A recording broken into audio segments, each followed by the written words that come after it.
Ako škaredé vieme spraviť Lamborghini Urus Performante? Pozrime sa na to. Začal by som určite farbou.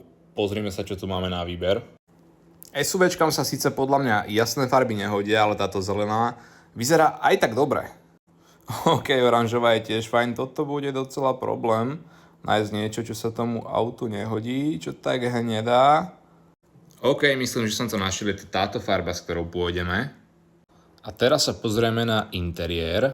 Hneď nám to hodilo takúto oranžovú, ktorá sa ku tej zeleno-hnedej hodí, ale to hneď vyriešime touto modrou.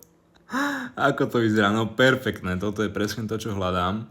Bohužiaľ, čo si všímam, tak farby stitchingu sú automaticky nastavené buď to na čiernu, alebo na tú farbu, ktorú som si zvolil ako interiérovú, kvôli tomu, aby to mečovalo. Čiže tu moc žiadne šerednosti nevymyslíme. Avšak pri farbe kolies už máme trošku širšie možnosti. No asi tam narvem tieto 22 disky, sú strieborné a moc to k tej hnedej nepasuje. Tak tu viem napáchať poriadne škody touto možnosťou. Ale zatiaľ to vyzerá stále až moc dobre.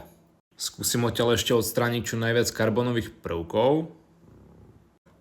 To čo som teraz našiel, áno, presne toto to sa tam hodí! Ako je to možné? Aha, lebo to je body colored. Ja som si myslel, že budú žlté. Škoda. Chromované logo vzadu.